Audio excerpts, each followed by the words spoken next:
ਸਵਾਗਤ ਹੈ ਦੋਸਤੋ ਤੁਹਾਡਾ ਆਪਣਾ ਸਾਂਝਾ ਪੰਜਾਬ ਟੀਵੀ ਤੇ ਮੈਂ ਹਾਂ ਭੁਪਿੰਦਰ ਸਿੰਘ ਸੱਜਣ। ਦੋਸਤੋ ਹਾਲਾਤ ਆਪਾਂ ਸਾਰੇ ਵੇਖ ਰਹੇ ਹਾਂ ਵੀ ਕਿੱਦਾਂ ਦੇ ਹੋ ਰਹੇ ਨੇ। ਵਰਲਡ ਲੈਵਲ ਤੇ ਉਹਨਾਂ ਹਾਲਾਤਾਂ ਨੂੰ ਵੇਖਣ ਦੀ ਲੋੜ ਹੈ, ਸਮਝਣ ਦੀ ਲੋੜ ਹੈ। ਪੰਜਾਬ ਦੀ ਧਰਤੀ ਦੇ ਉੱਪਰ ਵਸਣ ਵਾਲੇ ਜਿਹੜੇ ਚਿੰਤਕ ਹੈਗੇ ਨੇ, ਜਿਨ੍ਹਾਂ ਨੂੰ ਪੰਜਾਬ ਦੀ ਫਿਕਰ ਹੈ, ਜਿਨ੍ਹਾਂ ਨੂੰ ਖਾਲਸਾ ਪੰਥ ਦੀ ਫਿਕਰ ਹੈ, ਉਹ ਜ਼ਰੂਰ ਨਿਗਾਹ ਰੱਖਦੇ ਨੇ ਕਿ ਸੰਸਾਰ ਪੱਧਰ ਤੇ ਹੋ ਕੀ ਰਿਹਾ ਹੈਗਾ। ਸੋ ਆਪਾਂ ਸਾਰੇ ਵੇਖ ਰਹੇ ਹਾਂ, ਸਮਝ ਰਹੇ ਹਾਂ ਕਿ रूस ਦੇ ਵਿੱਚ ਕੀ ਕੁਝ ਵਾਪਰ ਰਿਹਾ ਹੈਗਾ, ਯੂਕਰੇਨ ਦੇ ਵਿੱਚ ਕੀ ਕੁਝ ਵਾਪਰ ਰਿਹਾ ਹੈਗਾ। ਉੱਥੇ ਤੁਸੀਂ ਦੇਖੋ ਕਿੱਦਾਂ ਘਮਾਸਾਨ ਦੀ ਇੱਕ ਜੰਗ ਲੱਗੀ ਹੋਈ ਹੈ। ਉੱਥੇ ਬੰਬਾਰੀ ਹੋ ਰਹੀ ਹੈ, ਛੋਟੇ ਛੋਟੇ ਬੱਚੇ ਵਿਲਕ ਰਹੇ ਨੇ, ਉੱਥੇ ਮੌਤਾਂ ਹੋ ਰਹੀਆਂ ਨੇ। ਛੋਟੇ ਛੋਟੇ ਬੱਚਿਆਂ ਦੇ ਜਿਹੜੇ ਰੋਣੇ ਧੋਣੇ ਹੈਗੇ ਨੇ ਉਹ ਵੇਖੇ ਨਹੀਂ ਜਾ ਰਹੇ ਹੈਗੇ। ਦਿਲ ਨੂੰ ਹਲੂਣਾ ਦੇਣ ਵਾਲੀਆਂ ਤਸਵੀਰਾਂ ਜਦੋਂ ਸਾਹਮਣੇ ਆਉਂਦੀਆਂ ਨੇ ਤਾਂ ਕਿੰਨਾ ਕਿੰਨਾ ਚਿਰ ਉਹਨਾਂ ਤਸਵੀਰਾਂ ਵੱਲ ਵੇਖ ਕੇ ਅੱਖਾਂ ਹੀ ਭਰੀਆਂ ਰਹਿੰਦੀਆਂ ਨੇ। ਸੋ ਇੱਦਾਂ ਦੇ ਹਾਲਾਤ ਉੱਥੇ ਬਣੇ ਹੋਏ ਆ। ਸੋ ਨਜ਼ਰ ਉਧਰ ਲੱਗੀ ਹੋਈ ਆ ਵੀ ਆਖਰ ਵਜ੍ਹਾ ਕੀ ਹੈਗੀ ਆ, ਕਿਉਂ ਹੋ ਰਿਹਾ ਹੈਗਾ ਇਹ ਸਾਰਾ ਕੁਝ ਔਰ ਕੀ ਹੋ ਰਿਹਾ ਹੈਗਾ। ਮੈਂ ਕਈ ਵਾਰ ਸੋਚਦਾ ਕਿ ਮਨੁੱਖ ਨੇ ਆਪਣੇ ਹੱਥੀਂ ਇਹ ਸਾਰਾ ਕੁਝ ਬਣਾਇਆ। ਮਨੁੱਖ ਨੇ ਆਪਣੇ ਹੱਥੀਂ ਆਪਣੀ ਮੌਤ ਦਾ ਸਮਾਨ ਤਿਆਰ ਕੀਤਾ, ਆਪਣੀ ਮੌਤ ਦਾ ਸਮਾਨ ਤਿਆਰ ਕੀਤਾ ਔਰ ਫਿਰ ਮਨੁੱਖ ਇੱਕ ਦੂਜੇ ਨੂੰ ਡਰਾਉਣ ਦੇ ਚੱਕਰਾਂ ਵਿੱਚ, ਆਪਣੇ ਤੋਂ ਨੀਵੇਂ ਨੂੰ ਦਬਾਉਣ ਦੇ ਚੱਕਰਾਂ ਦੇ ਵਿੱਚ ਆਹ ਸਾਰਾ ਕੁਝ ਜਿਹੜਾ ਹੈਗਾ ਇੱਦਾਂ ਹੋ ਰਿਹਾ।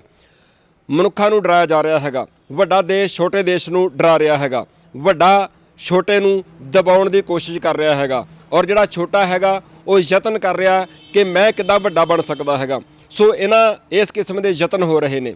ਪੰਜਾਬ ਦੀ ਧਰਤੀ ਦੇ ਉੱਪਰ ਵਸਣ ਵਾਲਾ ਖਾਲਸਾ ਪੰਥ ਹੁਣ ਉਹ ਮਹਿਸੂਸ ਕਰਦਾ ਹੈ ਕਿ ਉਸ ਸਾਰੇ ਵਰਤਾਰੇ ਦਾ ਜਿਹੜਾ ਉੱਥੇ ਵਰਤ ਰਿਹਾ ਹੈਗਾ, ਕੀ ਉਹਦਾ ਸਾਡੇ ਉੱਪਰ ਵੀ ਕੋਈ ਅਸਰ ਹੋਊਗਾ? ਕੀ ਹੋਊਗਾ? ਜੇ ਹੋਊਗਾ ਅਸਰ ਤਾਂ ਭਾਰਤ ਸਰਕਾਰ ਦਾ ਕੀ ਸਟੈਂਡ ਹੈਗਾ, ਅਮਰੀਕਾ ਕੀ ਕਰ ਰਿਹਾ ਹੈਗਾ। ਸੋ ਸੰਸਾਰ ਪੱਧਰ ਦੇ ਉੱਪਰ ਜਿਹੜੀ ਉਥਲ ਪੁਥਲ ਹੋ ਰਹੀ ਹੈ ਉਹ ਆਉਣ ਵਾਲੇ ਸਮੇਂ ਵਿੱਚ ਪੰਜਾਬ ਦਾ ਭਵਿੱਖ ਵੀ ਹੋ ਸਕਦਾ ਤੈਅ ਕਰੇ, ਕਿਉਂਕਿ ਉਹਦਾ ਅਸਰ ਭਾਰਤ ਦੇ ਉੱਪਰ ਵੀ ਹੋਣਾ। ਵਪਾਰਕ ਰਿਸ਼ਤੇ ਹੈਗੇ ਆ, ਆਹ ਕੁਝ ਵੇਖਿਆ ਜਾਂਦਾ ਹੈਗਾ ਕਿ ਸਾਡੀ ਕਿਹੜੇ ਮੁਲਕ ਦੇ ਨਾਲ ਸਾਂਝ ਹੈਗੀ ਆ ਔਰ ਉਹਨੂੰ ਬਰਕਰਾਰ ਕਿੱਦਾਂ ਰੱਖਣਾ ਹੈਗਾ, ਸਾਨੂੰ ਕਿਹਦੇ ਕੋਲੋਂ ਕੀ ਫਾਇਦਾ ਹੋ ਰਿਹਾ। ਇਸ ਤੋਂ ਇਲਾਵਾ ਹੋਰ ਬਹੁਤ ਕੁਝ ਹੈਗਾ। ਜਿਹੜੀ ਉੱਥੇ ਇਹ ਜੰਗ ਵਾਲੇ ਹਾਲਾਤ ਜਾਂ ਜੰਗ ਹੋ ਰਹੀ ਹੈ ਉਹਦੀ ਵਜ੍ਹਾ ਕੀ ਹੈਗੀ ਆ, ਉਹਨੂੰ ਥੋੜ੍ਹਾ ਥੋੜ੍ਹਾ ਆਪਾਂ ਸਮਝਣ ਦੀ ਕੋਸ਼ਿਸ਼ ਕਰਾਂਗੇ। ਇੱਧਰੋਂ ਆ ਰਹੇ ਸੀਗੇ ਅਤੇ ਰਸਤੇ ਦੇ ਵਿੱਚ ਸਰਦਾਰ ਨੋਬਲਜੀਤ ਸਿੰਘ ਜੀ ਮੈਨੂੰ ਮਿਲ ਗਿਆ, ਵਾਜ਼ੇ ਕੌਮ ਜਥੇਬੰਦੀ ਦੇ ਸਾਡੇ ਬੁੱਲਵਾਲ ਰਹਿੰਦੇ ਹੈਗੇ ਨੇ। ਸੋ ਮੈਨੂੰ ਲੱਗਦਾ ਕਿ ਆਪਾਂ ਉਹਨਾਂ ਦੇ ਨਾਲ ਜ਼ਰੂਰ ਗੱਲਬਾਤ ਕਰਾਂਗੇ। ਸੋ ਤੁਸੀਂ ਵੀ ਜ਼ਰੂਰ ਕਮੈਂਟ ਬਾਕਸ ਦੇ ਵਿੱਚ ਜਾ ਕੇ ਕਮੈਂਟ ਕਰਨ ਦੀ ਕੋਸ਼ਿਸ਼ ਕਰਿਓ ਕਿ ਤੁਸੀਂ ਜੋ ਕੁਝ ਵੀ ਉੱਥੇ ਯੂਕਰੇਨ ਦੇ ਵਿੱਚ ਹੋ ਰਿਹਾ ਹੈਗਾ, ਤੁਸੀਂ ਉਸ ਸਾਰੇ ਕਾਸੇ ਨੂੰ ਕਿੱਦਾਂ ਦੇਖਦੇ ਹੋ। ਕੀ ਉਹਨੂੰ ਪੰਜਾਬ ਦੇ ਨਾਲ ਜੋੜ ਕੇ ਵੇਖਿਆ ਜਾ ਸਕਦਾ, ਖਾਲਸਾ ਪੰਥ ਦੇ ਨਾਲ ਜੋੜ ਕੇ ਵੇਖਿਆ ਜਾ ਸਕਦਾ? ਕੀ ਤੁਹਾਨੂੰ ਲੱਗਦਾ ਕਿ ਜੋ ਕੁਝ ਉੱਥੇ ਵਾਪਰ ਰਿਹਾ ਹੈਗਾ, ਤੁਹਾਨੂੰ ਚੇਤੇ ਹੋਊਗਾ ਸ਼ੇਰੇ ਪੰਜਾਬ ਮਹਾਰਾਜਾ ਰਣਜੀਤ ਸਿੰਘ ਜੀ ਦੇ ਇਸ ਸੰਸਾਰ ਤੋਂ ਰੁਖਸਤ ਹੋਣ ਤੋਂ ਪਹਿਲਾਂ ਜਿਹੜੀਆਂ ਬਰਤਾਨੀਆ ਦੀ ਗਵਰਨਮੈਂਟ ਨੇ ਸੰਧੀਆਂ ਕੀਤੀਆਂ ਸੀਗੀਆਂ, ਜਦੋਂ ਉਹ ਇਸ ਜਹਾਨੋਂ ਰੁਖਸਤ ਹੋ ਜਾਂਦੇ ਨੇ ਤਾਂ ਫਿਰ ਉਹ ਜਿਹੜੀਆਂ ਸੰਧੀਆਂ ਨੇ ਉਹ ਇੱਦਾਂ ਹੋ ਜਾਂਦੀਆਂ ਨੇ ਵੀ ਹੁਣ ਤੂੰ ਕੌਣ ਅਤੇ ਮੈਂ ਕੌਣ। ਸੋ ਉੱਥੇ ਵੀ ਕੁਛ ਇੱਦਾਂ ਦਾ ਹੋਊਗਾ, ਬਹੁਤ ਕੁਛ ਹੈਗਾ। ਨੋਬਲਜੀਤ ਸਿੰਘ ਜੀ, ਵਾਹਿਗੁਰੂ ਜੀ ਖਾਲਸਾ, ਵਾਹਿਗੁਰੂ ਜੀ ਕੀ ਫਤਿਹ। ਵਾਹਿਗੁਰੂ ਜੀ ਕਾ ਖਾਲਸਾ, ਵਾਹਿਗੁਰੂ ਜੀ ਕੀ ਫਤਿਹ। ਨੋਬਲਜੀਤ ਸਿੰਘ ਜੀ, ਜੋ ਕੁਛ ਉੱਥੇ ਵਾਪਰ ਰਿਹਾ ਹੈਗਾ, ਮੈਂ ਵੇਖ ਰਿਹਾ ਸੋਸ਼ਲ ਮੀਡੀਆ ਦੇ ਉੱਪਰ ਲੋਕ ਪੋਸਟਾਂ ਸ਼ੇਅਰ ਕਰ ਰਹੇ ਆ, ਫੋਟੋ ਆ ਰਹੀਆਂ ਨੇ, ਵੀਡੀਓਜ਼ ਕਲਿੱਪ ਆ ਰਹੇ ਹੈਗੇ ਆ। ਇੱਕ ਵਾਰ ਤੇ ਦਿਲ ਨੂੰ ਧੂ ਜੀ ਪੈਂਦੀ ਹੈਗੀ ਆ। ਕੀ ਕਹਿਣਾ ਚਾਹੁੰਦੇ ਹੋ? ਦੇਖੋ, ਇਹ ਜਿਹੜੀਆਂ ਲੜਾਈਆਂ ਨਾ ਉਹ ਕਦੀ ਸਮੱਸਿਆਵਾਂ ਦਾ ਹੱਲ ਨਹੀਂ ਹੁੰਦੀਆਂ ਜੀ।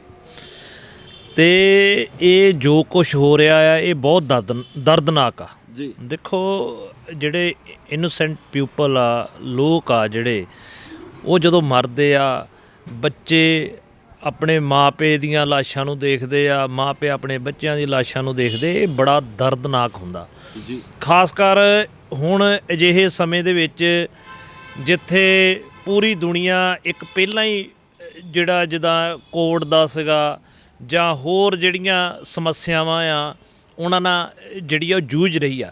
ਜਿਹੜਾ ਯੂਕਰੇਨ ਹੈਗਾ ਆ ਉਹ ਵੀ ਬਹੁਤ ਲੰਮੇ ਸਮੇਂ ਤੋਂ ਜਿਹੜਾ ਆ ਉਹ ਇੰਟਰਨਲ ਆਪਣੇ ਅੰਦਰੂਨੀ ਹਾਲਾਤਾਂ ਦੇ ਨਾਲ ਜਿਹੜਾ ਆ ਉਹ ਜੂਝ ਰਿਹਾ ਆ। ਅਤੇ ਪਰ ਫਿਰ ਵੀ ਜਿਹੜੀਆਂ ਬਹੁਤ ਸਾਰੇ ਜਿਹੜੇ ਖਿੱਤੇ ਆ, ਦੇਸ਼ ਆ, ਉਹਨਾਂ ਨੂੰ ਪ੍ਰਮਾਤਮਾ ਨੇ ਬੜੀਆਂ ਉੱਥੇ ਕੁਦਰਤ ਦੀਆਂ ਜਿਹੜੀਆਂ ਨਿਆਮਤਾਂ ਦਿੱਤੀਆਂ ਹੋਈਆਂ ਆ। ਅਤੇ ਉੱਥੇ ਵੀ ਕੁਦਰਤ ਦੀਆਂ ਨਿਆਮਤਾਂ ਹੈਗੀਆਂ ਆ, ਬਹੁਤ ਸੋਹਣੀ ਧਰਤੀ ਆ। ਅਤੇ ਉੱਥੇ ਮਤਲਬ ਜ਼ਿਆਦਾ ਖੇਤੀ ਦਾ ਵੀ ਕਾਰੋਬਾਰ ਹੈਗਾ ਅਤੇ ਉੱਥੇ ਐਜੂਕੇਸ਼ਨ ਵਧੀਆ ਆ ਅਤੇ ਸਸਤੀ ਆ। ਇੱਥੋਂ ਸਾਡੇ ਇੰਡੀਆ ਮਤਲਬ ਪੰਜਾਬ ਤੋਂ ਅਤੇ ਇੰਡੀਆ ਤੋਂ ਇਹ ਬਹੁਤ ਸਾਰੇ ਜਿਹੜੇ ਸਟੂਡੈਂਟਸ ਆ ਉਹ ਉੱਥੇ ਜਾਂਦੇ ਆ, ਉੱਥੇ ਮੈਡੀਕਲ ਦੀ ਜਿਹੜੀ ਆ ਉਹ ਪੜ੍ਹਾਈ ਕਰਦੇ ਆ। ਅਤੇ ਮੇਰੇ ਵੀ ਕਈ ਨੋਨ ਆ ਜਿਨ੍ਹਾਂ ਨੇ ਉੱਥੋਂ ਪੜ੍ਹਾਈ ਕੀਤੀ ਆ ਅਤੇ ਹੁਣ ਉਹ ਗਾਂਹ ਸੈਟਲ ਹੋਏ ਆ। ਅਤੇ ਇਹ ਹੁਣ ਜਿਹੜੀਆਂ ਖਬਰਾਂ ਆ ਰਹੀਆਂ ਆ ਵੀ ਉੱਥੇ ਮਤਲਬ ਬਹੁਤ ਸਾਰੇ ਸਟੂਡੈਂਟਸ ਜਿਹੜੇ ਹੈਗੇ ਉਹ ਫਸੇ ਹੋਏ ਆ, ਪੰਜਾਬ ਦੇ ਵੀ ਫਸੇ ਆ ਤੇ ਇੰਡੀਆ ਵਾਲਿਆਂ ਦੇ ਵੀ ਫਸੇ ਹੋਏ ਆ। ਤੇ ਇਹ ਮਤਲਬ ਇਹਨਾਂ ਹਾਲਾਤਾਂ ਦੇ ਪਹਿਲਾਂ ਤਾਂ ਇਹੀ ਗੱਲ ਹੋਣੀ ਚਾਹੀਦੀ ਆ ਵੀ ਉਹ ਜਿਹੜੇ ਪੰਜਾਬ ਦੇ ਜਿਹੜੇ ਇੱਥੇ ਦੀ ਲੀਡਰਸ਼ਿਪ ਆ, ਇੱਥੇ ਦੇ ਮਤਲਬ ਜਿਹੜੇ ਇੰਡੀਆ ਨਾਲ ਜੁੜੇ ਹੋਏ ਇੱਥੇ ਦੇ ਲੀਡਰ ਆ, ਉਹਨਾਂ ਨੂੰ ਚਾਹੀਦਾ ਵੀ ਉਹਨਾਂ ਨੂੰ ਉੱਥੋਂ ਕੱਢਣ ਦੇ ਲਈ ਹਰ ਸਿਰ ਤੋੜ ਯਤਨ ਕੀਤੇ ਜਾਣ। ਪਰ ਮੈਨੂੰ ਇੱਥੇ ਦੇ ਪੰਜਾਬ ਦੇ ਵਿੱਚ ਤੁਸੀਂ ਕਿਸੇ ਦਾ ਵੀ ਮਤਲਬ ਕੋਈ ਬਿਆਨ ਨਹੀਂ ਆਇਆ, ਤੁਸੀਂ ਵੀ ਦੇਖਿਆ। ਪਰ ਇੱਕ ਬਿਆਨ ਆਇਆ ਸਰਦਾਰ ਸਿਮਰਜੀਤ ਸਿੰਘ ਮਾਨ, ਸ਼੍ਰੋਮਣੀ ਅਕਾਲੀ ਦਲ ਅੰਮ੍ਰਿਤਸਰ, ਉਹ ਕਹਿ ਰਿਹਾ ਕਿ ਉੱਥੋਂ ਆਉਣ ਦੀ ਜ਼ਰੂਰਤ ਨਹੀਂ ਹੈਗੀ, ਉਹਨਾਂ ਨੂੰ ਤੁਸੀਂ ਕੱਢਣ ਦੀ ਗੱਲ ਕਰਦੇ ਹੋ, ਉਹਨਾਂ ਨੂੰ ਸੁਰੱਖਿਅਤ ਇੱਥੇ ਲਿਆਂਦਾ ਜਾਵੇ। ਉਹ ਤਾਂ ਕਹਿ ਰਿਹਾ ਕਿ ਉਹਨਾਂ ਵਿਦਿਆਰਥੀਆਂ ਨੂੰ ਇੱਥੇ ਆਉਣ ਦੀ ਲੋੜ ਨਹੀਂ ਹੈਗੀ, ਉਹ ਸਗੋਂ ਕਹਿੰਦੇ ਉੱਥੇ ਲੜਨ, ਕਹਿੰਦੇ ਉਹ ਇਹਦੇ ਨਾਲ ਕਹਿੰਦੇ ਸਿੱਖ ਕੌਮ ਦਾ ਮਾਣ ਵਧੂਗਾ। ਉਹ ਆਹ ਸਟੇਟਮੈਂਟ ਦੇ ਰਹੇ ਆ। ਦੇਖੋ, ਇੱਕ ਮਾਨ ਸਾਹਿਬ ਇੱਕ ਰਿਸਪੈਕਟਡ ਪਰਸਨੈਲਿਟੀ ਹੈਗੀ ਆ ਸਿੱਖਾਂ ਦੇ ਵਿੱਚ, ਤੇ ਅਸੀਂ ਵੀ ਉਹਨਾਂ ਦਾ ਜਿਹੜਾ ਸਨਮਾਨ ਕਰਦੇ ਆ। ਪਰ ਇਹ ਜਿਹੜੀ ਉਹਨਾਂ ਦੀ ਸਟੇਟਮੈਂਟ ਹੈਗੀ ਆ, ਮੈਂ ਇਸ ਦੇ ਨਾਲ ਸਹਿਮਤ ਨਹੀਂ। ਤਾਂ ਬਹੁਤ ਸਾਰੇ ਹੋਰ ਵੀ ਮੈਂ ਜਿਹੜੇ ਸੱਜਣਾਂ ਨਾਲ ਇਸ ਗੱਲ ਦੇ ਉੱਤੇ ਗੱਲ ਕੀਤੀ ਆ, ਤੇ ਇਹਦੇ ਉੱਤੇ ਮਤਲਬ ਕੋਈ ਸਹਿਮਤੀ ਨਹੀਂ ਦਿਸੀ, 1% ਵੀ ਮੈਨੂੰ ਸਹਿਮਤੀ ਨਹੀਂ ਦਿਸੀ। ਪਰ ਉਹਨਾਂ ਨੇ ਪਤਾ ਨਹੀਂ ਇਹ ਕਿਉਂ ਇੱਦਾਂ ਦੀ ਸਟੇਟਮੈਂਟ ਦਿੱਤੀ ਆ, ਤੇ ਉਹ ਇਹਦੇ ਜ਼ਰੀਏ ਕਿੱਦਾਂ ਸਾਰੀ ਗੱਲ ਨੂੰ ਦੇਖਦੇ ਆ। ਕਿਉਂਕਿ ਅਸੀਂ ਦੇਖੋ ਉਹ ਬੱਚੇ ਆ, ਠੀਕ ਹੈ ਨਾ, ਇੱਥੋਂ ਉਹ ਕੋਈ ਮਤਲਬ ਆਰਮੀ ਤਾਂ ਹੈ ਨਹੀਂ, ਉਹ ਜਾਣ ਦੇਣ ਥੋੜ੍ਹੋ ਗਏ ਆ। ਦੂਜੀ ਗੱਲ ਆ, ਮੋਸਟਲੀ ਉਹ ਜਿਹੜੇ ਹੈਗੇ ਆ ਨਾ ਮੈਡੀਕਲ ਦੇ ਸਟੂਡੈਂਟ ਹੁੰਦੇ ਆ, ਤੇ ਜਿਹੜਾ ਆਰਮੀ ਜਾਂਦਾ ਨਾ ਉਹ ਬੇਸਿਕਲੀ ਜਦੋਂ ਛੋਟੇ ਹੁੰਦਿਆਂ ਤੋਂ ਹੀ ਉਹਦੀ ਪਰਵਰਿਸ਼ ਉਸ ਹਿਸਾਬ ਨਾਲ ਹੋਈ ਹੁੰਦੀ ਆ। ਤੇ ਉਹ ਆਰਮੀ 'ਚ ਜਦੋਂ ਉਹਦੇ ਮਾਪਦੰਡ ਹੁੰਦੇ, ਜਦੋਂ ਰੱਖਿਆ ਜਾਂਦਾ ਨਾ, ਹੁਣ ਤਾਂ ਇਹ ਆ ਵੀ ਉੱਥੇ ਜੰਗ ਲੱਗੀ ਹੋਈ ਆ, ਉਹ ਤਾਂ ਇੱਕ ਝੋਖਣ ਵਾਲੀ ਗੱਲ ਆ। ਤੇ ਉਹਨਾਂ ਬੱਚਿਆਂ ਦੇ ਮਾਪੇ ਤੇ ਕੀ ਇਹ ਗੱਲ ਤੇ ਗੁਜ਼ਰੂਗੀ ਜਦੋਂ ਇਹ ਮਾਨ ਸਾਹਿਬ ਇਹ ਇਦਾਂ ਦੀ ਗੱਲ ਕਰ ਰਹੇ ਆ। ਇਹ ਗੱਲ ਮੇਰੇ ਹਿਸਾਬ ਨਾਲ ਇਹ ਗੱਲ ਰੌਂਗ ਆ, ਇਹ ਨਹੀਂ ਠੀਕ। ਜੇ ਇਹਨੂੰ ਅਸੀਂ ਦੂਜੇ ਪਾਸਿਓਂ ਵੀ ਦੇਖੀਏ, ਕभी ਉਹ ਰਸ਼ੀਆ ਦੇ ਨਾਲ ਜਿਹੜਾ ਲੋੜੇ, ਅਸਲ ਦੇ ਵਿੱਚ ਤੁਸੀਂ ਦੇਖੋ ਵਰਲਡ ਦੇ ਵਿੱਚ ਵਰਲਡ ਪਾਵਰਾਂ ਕਿਹੜੀਆਂ ਆ। ਇੱਕ ਅਮਰੀਕਾ ਬਹੁਤ ਵੱਡੀ ਵਰਲਡ ਪਾਵਰ ਆ, ਜਿਹੜੀ ਪੂਰੀ ਦੁਨੀਆ ਦੇ ਉੱਤੇ ਆਪਣਾ ਗਲਬਾ ਉਹਨੇ ਪਾਇਆ ਹੋਇਆ, ਤੇ ਉਹ ਚਾਹੁੰਦੀ ਨਹੀਂ ਵੀ ਮੇਰਾ ਗਲਬਾ ਟੁੱਟੇ। ਉਹਦੇ ਹੁਣ ਜਿੱਦਾਂ ਹਾਲਾਤ ਬਦਲ ਰਹੇ ਆ, ਉਹਦਾ ਗਲਬੇ ਨੂੰ ਚੈਲੰਜ ਹੋ ਰਿਹਾ, ਚਾਈਨਾ ਵੱਲੋਂ ਚੈਲੰਜ ਹੋ ਰਿਹਾ, ਰਸ਼ੀਆ ਵੱਲੋਂ ਚੈਲੰਜ ਹੋ ਰਿਹਾ, ਤੇ ਹੋਰ ਵੀ ਬਹੁਤ ਸਾਰੇ ਉਹਨੂੰ ਚੈਲੰਜ ਹੁਣ ਹੋ ਰਹੇ। ਜਦੋਂ ਉਹਨੂੰ ਚੈਲੰਜ ਹੋ ਰਹੇ ਆ, ਤੇ ਅਮਰੀਕਾ ਜਿਹੜਾ ਆ ਉਹ ਆਪਣੀ ਸਰਦਾਰੀ ਨੂੰ ਕਾਇਮ ਰੱਖਣ ਦੇ ਲਈ ਉਹ ਬਹੁਤ ਸਾਰੀਆਂ ਜਿਹੜੇ ਛੋਟੇ ਮੁਲਕ ਆ ਉਹਨਾਂ ਦੀ ਉਹ ਕੁਰਬਾਨੀ ਲੈ ਲੈਂਦਾ, ਉਹਨਾਂ ਨੂੰ ਭੇਟ ਚੜਾਉਂਦਾ। ਤਾਂ ਅਸੀਂ ਦੇਖਿਆ ਵੀ ਉਹ ਕਿੱਦਾਂ ਉਹਨੇ ਅਫਗਾਨਿਸਤਾਨ ਦੇ ਵਿੱਚ ਕੀ ਕੀਤਾ, ਉਹਨੇ ਇਰਾਕ ਦੇ ਵਿੱਚ ਕੀ ਕੀਤਾ, ਇਹ ਸਾਰੇ ਮੁਲਕਾਂ ਦੇ ਵਿੱਚ ਉਹ ਕੀ ਕਰ ਰਿਹਾ ਆ। ਤੇ ਇਹ ਸਾਡੇ ਸਾਹਮਣੇ ਮਤਲਬ ਸਾਰੀ ਗੱਲ ਸਾਹਮਣੇ ਆ। ਹੁਣ ਜਿਹੜਾ ਯੂਕਰੇਨ ਆ ਨਾ, ਉਹ ਦੋ ਪੁੜਾਂ ਦੇ ਵਿੱਚ ਹੁਣ ਪਿਸ ਰਿਹਾ। ਇੱਕ ਪਾਸੇ ਅਮਰੀਕਾ ਸੀ ਜਿਹੜਾ ਕਹਿੰਦਾ ਜਿਹੜਾ ਉਹਦੇ ਜ਼ਰੀਏ ਇਹ ਮਤਲਬ ਆਪਣੀਆਂ ਫੋਰਸਿਸ ਨੂੰ ਉੱਥੇ ਲਿਜਾਣਾ ਚਾਹੁੰਦਾ ਸੀਗਾ, ਤੇ ਉਹ ਮਤਲਬ ਰਸ਼ੀਆ ਨੂੰ ਜਿਹੜਾ ਸੀਗਾ ਉਹਦੇ ਮਤਲਬ ਇਹ ਮੂੰਹ ਤੇ ਖੜ ਜਾਣਾ ਚਾਹੁੰਦਾ ਸੀ ਜਾ ਕੇ। ਕਹਿਣ ਦਾ ਭਾਵ ਵੀ ਉਹ ਮਤਲਬ ਉਹ ਤਾਂ ਇੱਕ ਦੁਸ਼ਮਣ ਵਰਗੀ ਲੌਬਿੰਗ ਆ ਉਹਨਾਂ ਦੀ ਸਾਰੀ, ਹੈ ਨਾ। ਤੇ ਉਹ ਹੁਣ ਦੇਖੋ, ਹੁਣ ਉਹ ਜਦੋਂ ਲੜਾਈ ਹੋ ਗਈ, ਟੈਂਕ ਵੜ ਗਏ, ਹੁਣ ਉਹਨੇ ਮਤਲਬ ਹੱਥ ਖੜੇ ਕਰਤੇ, ਅਮਰੀਕਾ ਨੇ ਹੁਣ ਸਾਥ ਨਹੀਂ ਦਿੱਤਾ।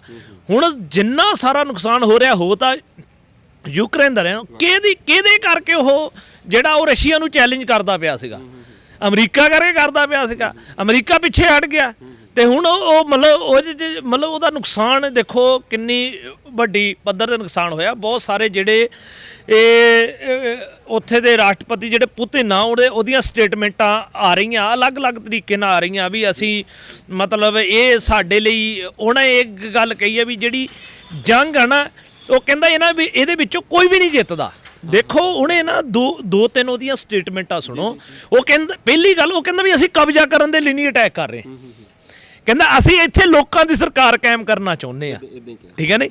ਫਿਰ ਦੂਜੀ ਗੱਲ ਕਿ ਵੀ ਜਿਹੜਾ ਮਤਲਬ ਲੜਾਈ ਆ, ਕਹਿੰਦਾ ਇਹਦੇ ਵਿੱਚ ਕਿਸੇ ਦੇ ਵੀ ਨਹੀਂ ਜਿੱਤ ਹੁੰਦੀ, ਦੋਨਾਂ ਧਿਰਾਂ ਦਾ ਹੀ ਨੁਕਸਾਨ ਹੁੰਦਾ, ਠੀਕ ਹੈ ਨਾ। ਇਹ ਗੱਲਾਂ ਮਤਲਬ ਜਿਹੜੀਆਂ ਨਾ, ਦੇਖੋ ਅਮਰੀਕਾ ਅੱਜ ਦੀ ਡੇਟ ਤੱਕ ਉਹ ਜਿੱਥੇ ਵੜਿਆ ਉਹਨੇ ਉੱਥੇ ਸਾਰਾ ਕੁਝ ਤਬਾਹ ਕਰ ਸੁੱਟਿਆ।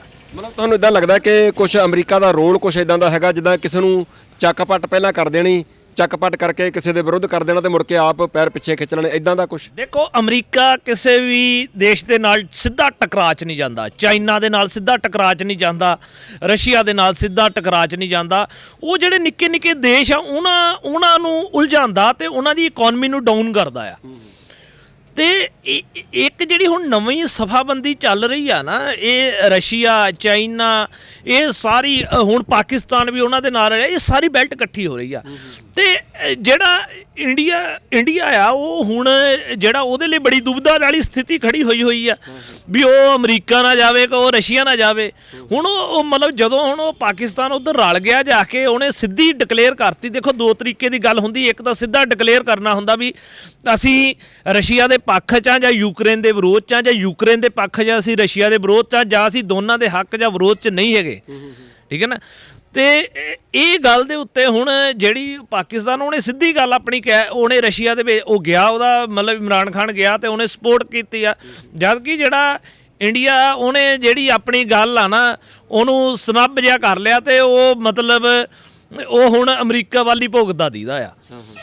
ਤੇ ਇਹ ਜਿਹੜੀ ਹੁਣ ਅਸੀਂ ਪੰਜਾਬ ਦੀ ਜੇ ਗੱਲ ਕਰੀਏ ਤੇ ਪੰਜਾਬ ਦੇ ਹੱਕਾਂ ਦੇ ਉੱਤੇ ਡਾਕਾ ਮਾਰਨ ਵਾਲਾ ਇੰਡੀਆ ਆ, ਠੀਕ ਹੈ ਨਾ। ਹੁਣ ਕੱਲ ਦੀ ਰੀਸੈਂਟਲੀ ਗੱਲ ਆ ਵੀ ਜਿਹੜਾ ਇਹ ਭਾਖੜਾ ਡੈਮ ਦਾ ਪ੍ਰਬੰਧ ਸੀਗਾ, ਉਹਦੇ ਵਿੱਚ ਵੀ ਉਹਨੇ ਸਾਡੀ ਹਿੱਸੇਦਾਰੀ ਖਤਮ ਕਰਤੀ ਆ, ਹੈ ਨਾ।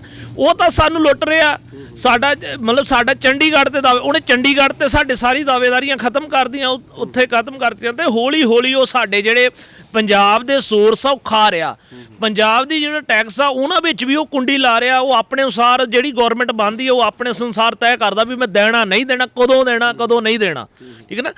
ਜਿਹੜਾ ਇਹ ਬਸਤੀਵਾਦ ਵਾਲਾ ਟਰੀਟ ਕਰ ਰਿਹਾ ਨਾ, ਇਹ ਬਹੁਤ ਗਲਤ ਗੱਲ ਆ।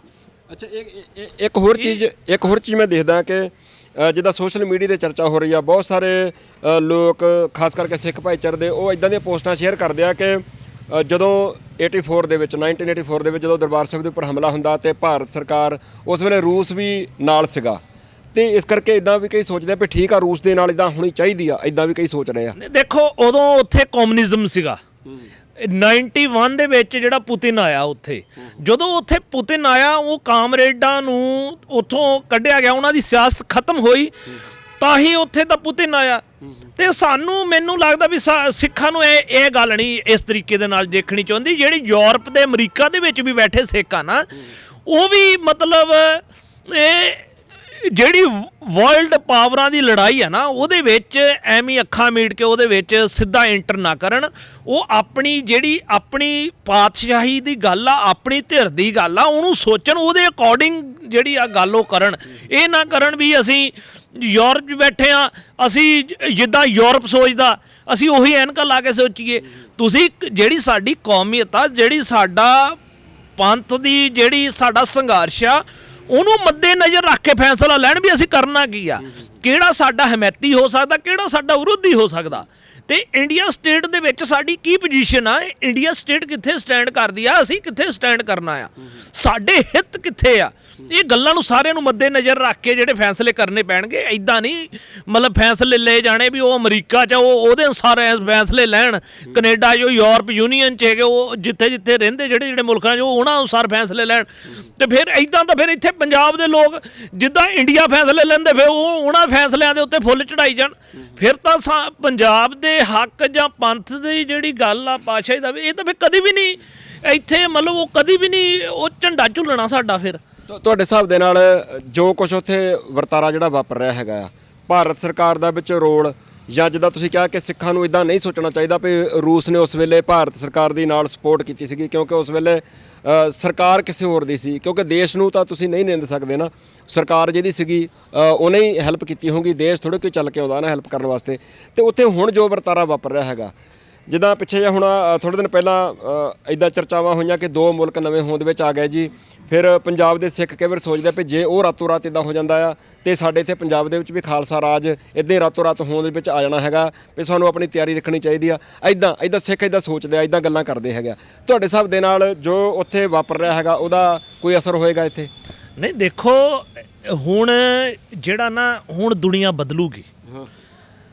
ਇਹ ਇੱਕ ਬਹੁਤ ਵੱਡੀ ਮਤਲਬ ਜੇ ਕਹਿ ਲਓ ਸੈਕਿੰਡ ਵਰਲਡ ਵਾਰ ਤੋਂ ਬਾਅਦ ਇਹ ਮਤਲਬ ਇੱਕ ਪਹਿਲੀ ਵਾਰ ਇਦਾਂ ਹੋਇਆ ਜਦੋਂ ਇੱਕ ਵੱਡੇ ਮੁਲਕ ਦੇ ਨਾਲ ਸਿੱਧਾ ਟਕਰਾਅ 'ਚ ਜਿਹੜੀ ਸੁਪਰ ਪਾਵਰ ਆ ਉਹ ਆਈ ਆ।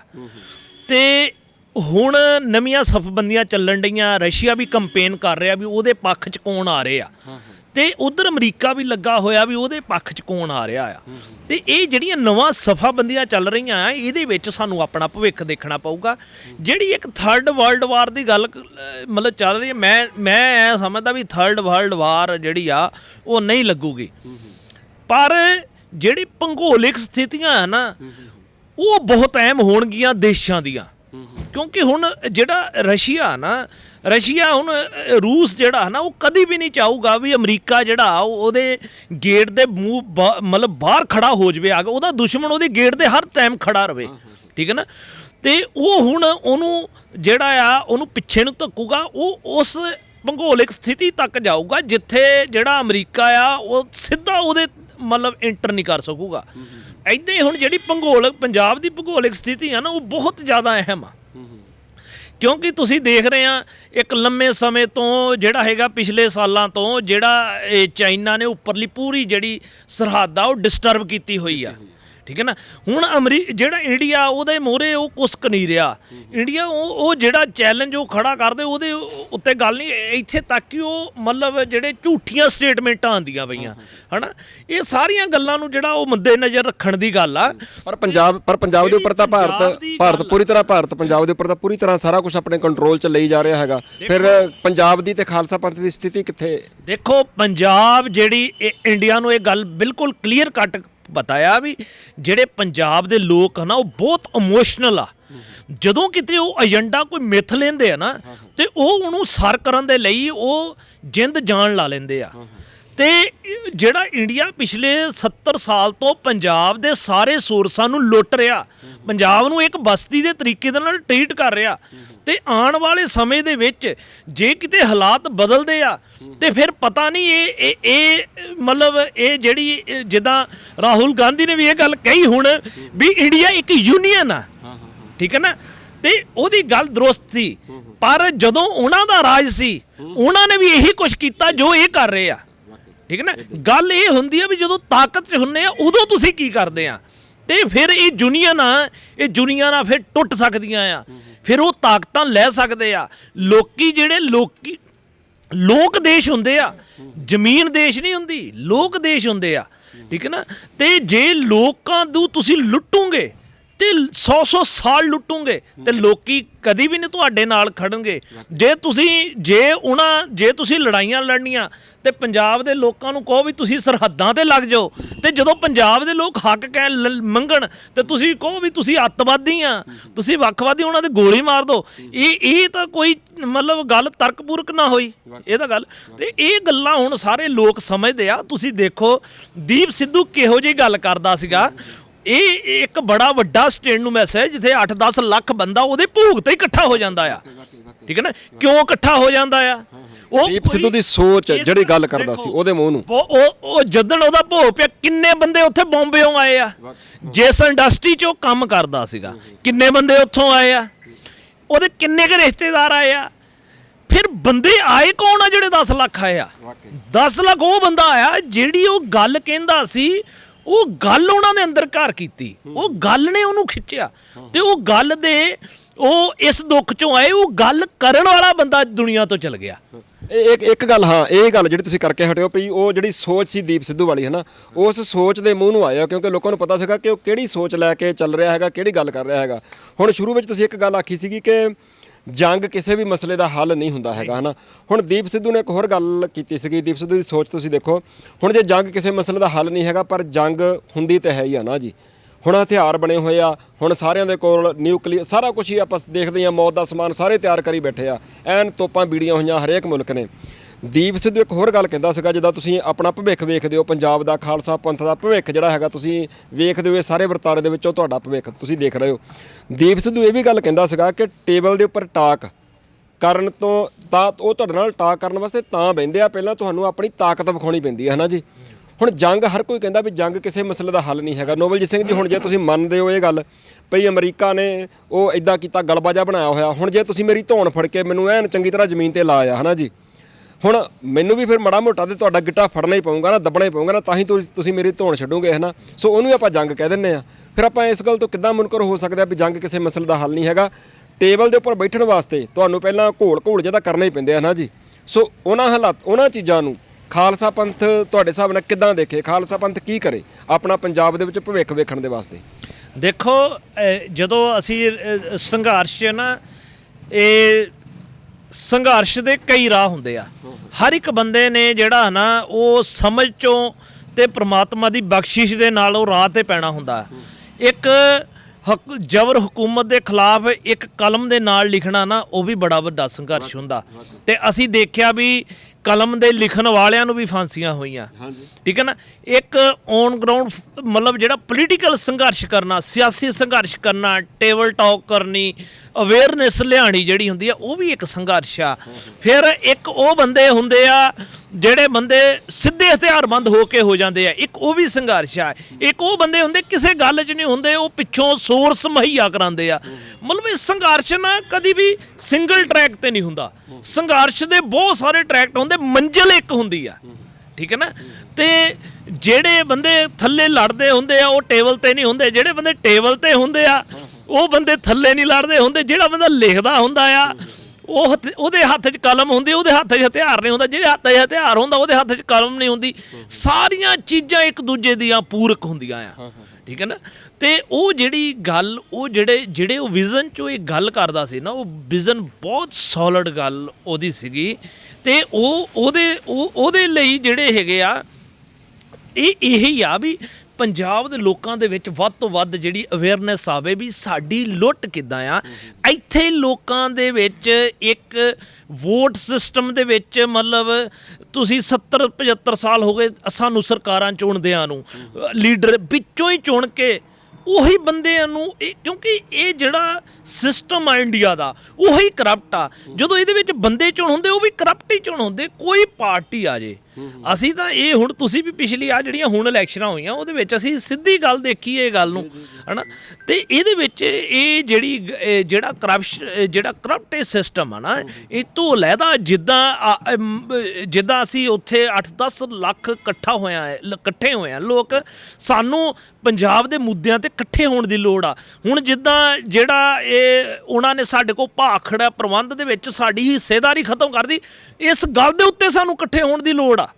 ਮਤਲਬ ਜਿੱਥੇ ਸਾਡੀ ਲੁੱਟ ਹੋ ਰਹੀ ਆ ਉੱਥੇ ਇਕੱਠੇ ਹੋਣ ਦੀ ਲੋੜ ਆ। ਪਰਮਾਤਮਾ ਨੇ ਮੌਕਾ ਬਖਸ਼ਣਾ ਸਾਨੂੰ। ਅਸੀਂ ਜੇ ਇੰਡੀਆ ਅੱਜ ਸਾਡੇ ਨਾਲ ਟਾਕ ਕਰ ਲਵੇ ਬੈਠ ਕੇ, ਤੇ ਜਿੰਨੇ ਸਾਡੇ ਹੱਕ ਆ ਉਹ ਸਾਨੂੰ ਦੇਵੇ। ਪਰ ਹੱਕ ਇਦਾਂ ਕੌਣ ਦੇਊਗਾ? ਜਿੱਦਾਂ ਦੀਪ ਸਿੱਧੂ ਵਾਲੇ ਉਹੀ ਗੱਲ ਪਈ, ਤੁਹਾਨੂੰ ਮਜਬੂਰ ਕਰਨਾ ਪੈਣਾ, ਤਾਂ ਹੀ ਕਹਿੰਦਾ ਨਾ ਵੀ ਹਾਲਾਤ ਤਾਂ ਫਿਰ ਬਣ ਹੀ ਜਾਂਦੇ ਹੁੰਦੇ।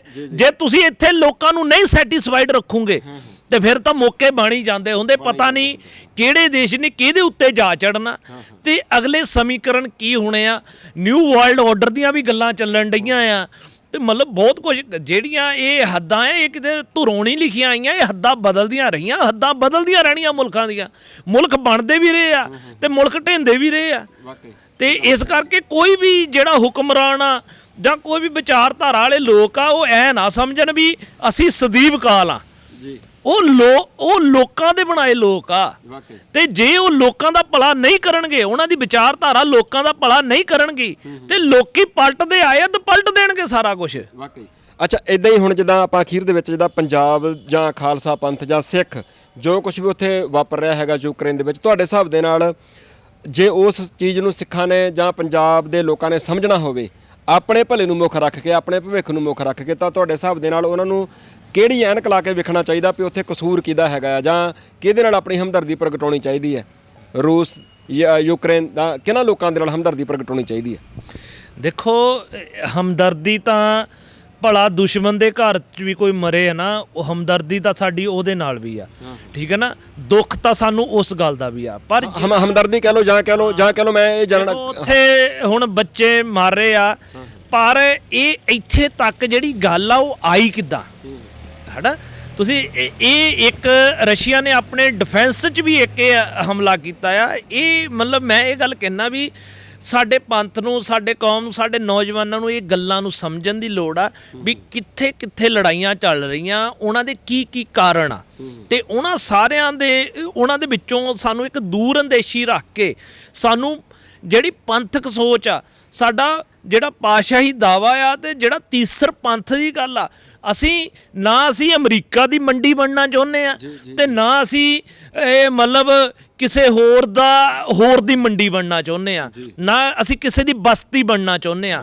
ਕਿਉਂਕਿ ਦੇਸ਼ ਜਿਹੜੇ ਆ ਅੱਜ ਕੱਲ੍ਹ ਸਾਰੇ ਪੂਰੇ ਵਰਲਡ ਦੇ ਵਿੱਚ ਉਹਨਾਂ ਦੀ ਜਿਹੜੀ ਆਰਥਿਕਤਾ ਆ, ਜਿਹੜਾ ਉਹਨਾਂ ਦਾ ਵਪਾਰ ਆ ਨਾ, ਉਹਨਾਂ ਗੱਲਾਂ ਦੇ ਉੱਤੇ ਬਹੁਤ ਵੱਡੀ ਨਿਰਭਰਤਾ ਆ।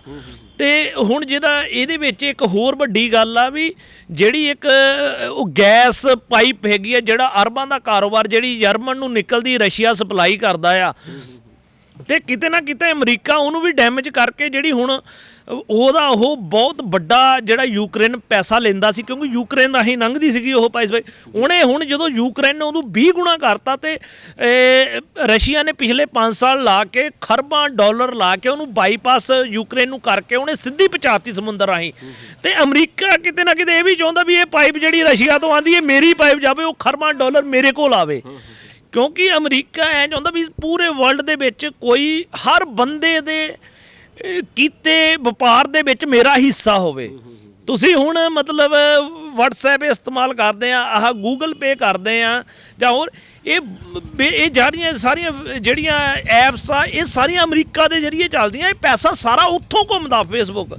ਤੁਸੀਂ ਉਹਦਾ ਇਹੀ ਮਿਸ਼ਨ ਆ ਵੀ ਪੂਰੇ ਵਰਲਡ ਦੇ ਉੱਤੇ ਤੁਸੀਂ ਦੇਖੋ, ਜਿੱਦਣ ਦੀ ਜੰਗ ਲੱਗੀ ਆ ਉਹਨੇ ਰਸ਼ੀਆ ਦੀ ਟਰਾਂਸਫਰ ਮਨੀ ਦੇ ਉੱਤੇ ਉਹਨੇ ਜਿਹੜਾ ਬੈਨ ਲਗਾਤਾ।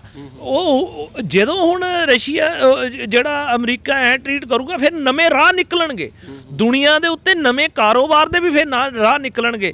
ਕਿਉਂਕਿ ਜੇ ਸਿੱਧਾ ਨਹੀਂ ਹੋਊਗਾ ਕੋਈ ਕਾਰੋਬਾਰ, ਫਿਰ ਘੁੰਮ ਕੇ ਹੋਊਗਾ। ਕਾਰੋਬਾਰ ਤਾਂ ਦੁਨੀਆ ਤੇ ਹੋਊਗਾ, ਕਿਉਂਕਿ ਆਰਥਿਕਤਾ ਹੀ ਦੇਸ਼ ਨੂੰ ਚਲਾਉਂਦੀ ਆ। ਕਿਉਂ ਇਕਨੋਮਿਕਲੀ ਹਰ ਦੇਸ਼ ਜਿਹੜਾ ਆ ਮਜ਼ਬੂਤ ਹੋਣਾ ਚਾਹੁੰਦਾ ਆ। ਤੇ ਜਿਹੜਾ ਇਹ ਜਿਹੜੀ ਗੱਲ ਆ ਨਾ, ਇਹ ਸਾਨੂੰ ਸਿੱਖਾਂ ਨੂੰ ਵੀ ਇਹ ਗੱਲ ਦੇਖਣੀ ਚਾਹੀਦੀ ਆ ਵੀ ਅਸੀਂ ਕਿਸੇ ਦੀ ਵੀ ਜਿਹੜੀ ਹੈਗੀ ਆ, ਅਸੀਂ ਬਸਤੀ ਨਹੀਂ ਬਣਨਾ। ਅਸੀਂ ਇੱਕ ਜਿਹੜਾ ਇੰਡੀਪੈਂਡੈਂਟ ਸਾਡਾ ਫਲਸਫਾ ਗੁਰੂ ਸਾਹਿਬ ਨੇ ਦਿੱਤਾ ਆ, ਜਿਹੜੀ ਉਹਦੀ ਬਖਸ਼ਿਸ਼ ਆ, ਉਹਨੂੰ ਅਸੀਂ ਇਸ ਦੁਨੀਆ ਤੇ ਪ੍ਰਕਾਸ਼ਮਾਨ ਕਰਨਾ ਆ। ਦੇਖੋ ਤੁਸੀਂ ਖਾਲਸਾ ਏਡ ਵਾਲੇ ਭਾਈ ਰਵੀ ਸਿੰਘ ਨੇ ਬਹੁਤ ਚੰਗੇ ਉਪਰਾਲੇ ਕਰ ਰਹੇ ਆ, ਠੀਕ ਹੈ ਨਾ। ਉਹ ਇਹ ਗੱਲਾਂ ਦੀ ਕਦਰ ਕਰਨ ਦੀ ਬਣਦੀ ਹੈ। ਇੱਕ ਪਾਸੇ ਇੱਕ ਮਤਲਬ ਇੰਡੀਆ ਸੋਚ ਰਿਹਾ, ਦੇਸ਼ ਸੋਚ ਰਿਹਾ ਉਹ ਮੈਂ ਬੰਦੇ ਕੱਢਣੇ ਆ ਜਾਂ ਕੀ ਕਰਨਾ ਕੀ ਨਹੀਂ। ਇੱਕ ਸਾਡੀ ਸਿੱਖਾਂ ਦੀ ਇੰਡੀਪੈਂਡੈਂਟ ਇੱਕ ਸੰਸਥਾ ਆ, ਜਿਹੜੀ ਇੱਕ ਉਹਨੂੰ ਉਹ ਜੰਗ ਹੋਣ ਤੋਂ 10 ਦਿਨ ਪਹਿਲਾਂ ਹੀ ਇਹ ਗੱਲ ਕਰਨ ਮਤਲਬ ਸੋਚਣ ਲੱਗ ਜਾਂਦੀ ਆ, ਜਾਂ ਉਹ ਵਰਕਆਊਟ ਕਰਨ ਲੱਗ ਜਾਂਦੇ ਵੀ ਅਸੀਂ ਉੱਥੇ ਜੇ ਹਾਲਾਤ ਖਰਾਬ ਹੋਏ ਤਾਂ ਅਸੀਂ ਉੱਥੇ ਸੇਵਾ ਕਰਨੀ ਆ। ਇਹ ਆ ਸਿੱਖੀ ਦਾ ਫਲਸਫਾ।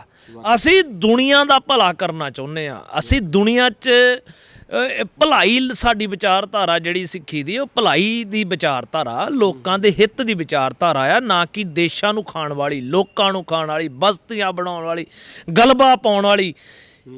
ਐਂ ਦੀ ਨਹੀਂ ਸਾਡੀ ਵਿਚਾਰਧਾਰਾ। ਸਿੱਖਾਂ ਨੂੰ ਆਪਣੀ ਵਿਚਾਰਧਾਰਾ ਤੇ ਖੜਾ ਹੋਣਾ ਚਾਹੀਦਾ, ਤੇ ਇਹਦੇ ਚੋਂ ਹੀ ਸਾਡਾ ਜਿਹੜਾ ਭਵਿੱਖ, ਜਿਹੜੀ ਸਰਬੱਤ ਦੀ ਅਰਦਾਸ ਆ ਨਾ, ਉਹ ਸਰਬੱਤ ਦਾ ਭਲਾ ਇਹਦੇ ਵਿੱਚ ਰੁਕਿਆ ਹੋਇਆ ਆ। ਵਾਕਈ ਮੈਨੂੰ ਲੱਗਦਾ ਕਿ ਬੜੇ ਹੀ ਵਿਸਥਾਰ ਦੇ ਵਿੱਚ, ਹਾਲਾਂਕਿ ਹੋਰ ਬਹੁਤ ਸਾਰੀ ਚਰਚਾ ਹੋ ਸਕਦੀ ਹੈ। ਬਹੁਤ ਸਾਰੇ ਸੱਜਣ ਇਹ ਸਾਰੇ ਵਰਤਾਰੇ ਨੂੰ, ਜੋ ਕੁਝ ਵੀ ਉੱਥੇ ਵਾਪਰ ਰਿਹਾ ਹੈਗਾ, ਆਪ ਆਪਣੇ ਢੰਗ ਤਰੀਕੇ ਦੇ ਨਾਲ ਬਿਆਨ ਕਰ ਸਕਦੇ ਆ।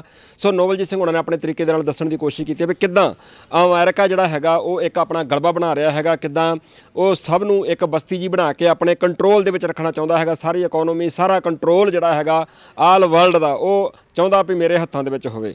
ਪਰ ਜਿਵੇਂ ਵੀਰ ਹੋਰਾਂ ਨੇ ਅਖੀਰ ਦੇ ਵਿੱਚ ਗੱਲ ਕੀਤੀ ਆ ਪਈ ਸਰਬੱਤ ਦਾ ਭਲਾ, ਸਿੱਖ ਰੋਜ਼ਾਨਾ ਹੀ ਅਰਦਾਸ ਕਰਦਾ ਦੋਨੋਂ ਟਾਈਮ, ਨਾਨਕ ਨਾਮ ਚੜ੍ਹਦੀ ਕਲਾ ਤੇਰੇ ਭਾਣੇ ਸਰਬੱਤ ਦਾ ਭਲਾ। ਸਰਬੱਤ ਦੇ ਵਿੱਚ ਸਾਰੇ ਆ ਜਾਂਦੇ ਹੈਗੇ ਆ। ਉਹਦੇ ਵਿੱਚ ਇਹ ਨਹੀਂ ਹੈਗਾ ਕਿ ਅਮਰੀਕਾ ਨਹੀਂ ਆਉਂਦਾ, ਯੂਕਰੇਨ, ਰਸ਼ੀਆ, ਉਹਦੇ ਵਿੱਚ ਜਾਪਾਨ ਹੋ ਗਿਆ, ਜਰਮਨੀ ਹੋ ਗਿਆ, ਕੈਨੇਡਾ ਹੋ ਗਿਆ, ਇੰਗਲੈਂਡ, ਜਿਵੇਂ ਜਿੰਨੇ ਮੁਲਕਾਂ ਦੇ ਵੀ ਨਾਂ ਲੈ ਲਵਾਂ, ਉਹ ਇਹ ਨਹੀਂ ਹੈਗਾ ਕਿ ਉਹਨਾਂ ਦਾ ਨਾਂ ਭਲਾ ਹੋਵੇ। ਸਰਬੱਤ ਦਾ ਭਲਾ ਦਾ ਭਾਵ ਹੈ ਕਿ ਸਰਬੱਤ ਦਾ ਹੀ ਭਲਾ ਹੋਵੇ। ਸੋ ਤੁਸੀਂ ਵੀ ਜ਼ਰੂਰ ਕਮੈਂਟ ਕਰਕੇ ਦੱਸਿਓ ਵੀ ਜੋ ਵਰਤਾਰਾ ਉੱਥੇ ਵਾਪਰ ਰਿਹਾ ਹੈਗਾ ਪੰਜਾਬ ਅਤੇ ਖਾਲਸਾ ਪੰਥ ਦੇ ਲੋਕਾਂ ਨੂੰ, ਉਹ ਸਾਰੇ ਵਰਤਾਰੇ ਨੂੰ ਕਿੱਦਾਂ ਦੇਖਣਾ ਚਾਹੀਦਾ ਹੈਗਾ, ਔਰ ਆਪਣਾ ਭਵਿੱਖ ਤੈਅ ਕਰਨ ਦੇ ਵਾਸਤੇ ਉਹਨਾਂ ਨੂੰ ਕੀ ਕੁਝ ਕਰਨਾ ਚਾਹੀਦਾ। ਬਹੁਤ ਬਹੁਤ ਧੰਨਵਾਦ।